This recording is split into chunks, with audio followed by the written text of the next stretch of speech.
Good morning. It's a cold morning here today. I don't think it's quite freezing, but probably close to it. But got some cool fog and clouds rolling in the valley here. So, update from yesterday. By the time they got done, it was too dark to film. So, what we got done yesterday was behind me here. This is the where the cement is going to be poured to make the pad and foundation for our shop. So what you see behind me here is they got all the rebar in, got it all tied up. They got these things called turnbuckles in, which are all these guys down here, and it supports the forms so that when they pour the concrete, which is heavy, it doesn't push the form out, and it keeps it shape.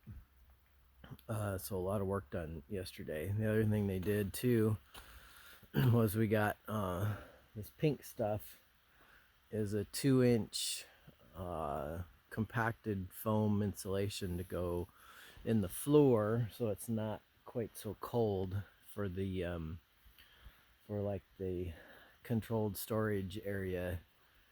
And then this part over here doesn't have it because that's nothing's going to be on that but tractors or whatever, farm equipment.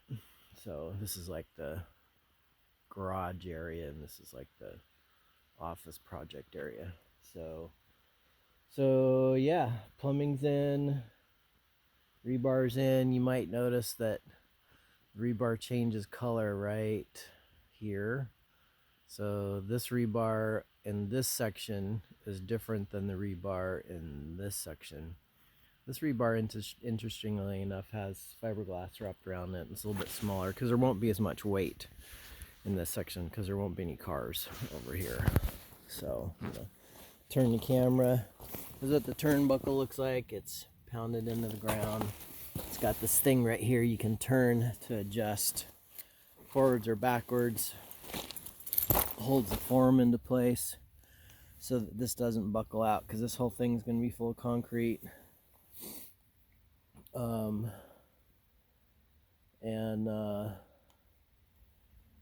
Yeah. Oh, there's one thing they haven't done yet. Didn't realize that. They got some other work to do.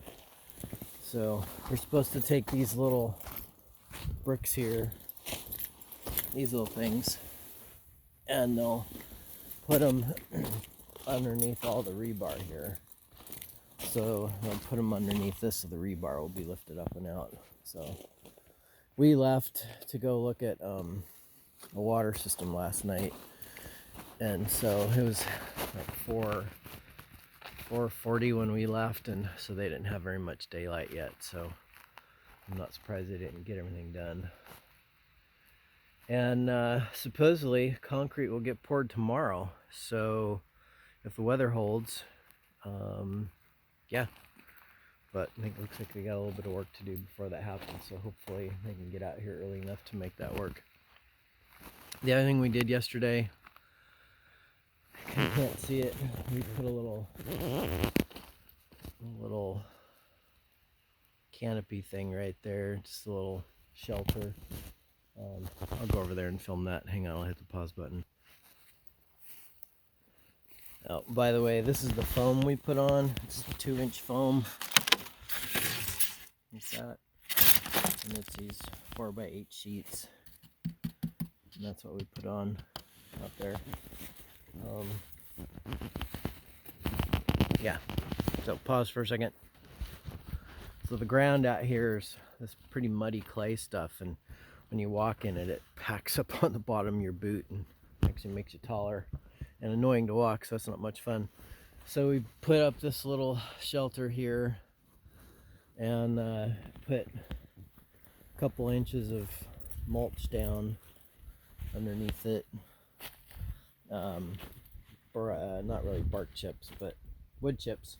We had a few trees, hazard trees, cut down last summer, and they ran all the branches through a chipper, so we have a big pile of wood chips. So we came out here and gave us wood chips in this area underneath here, so we got at least not mud to stand in. And then We made this little pathway here to the RV and around to the door so that we can walk up through here without getting a bunch of mud on us. So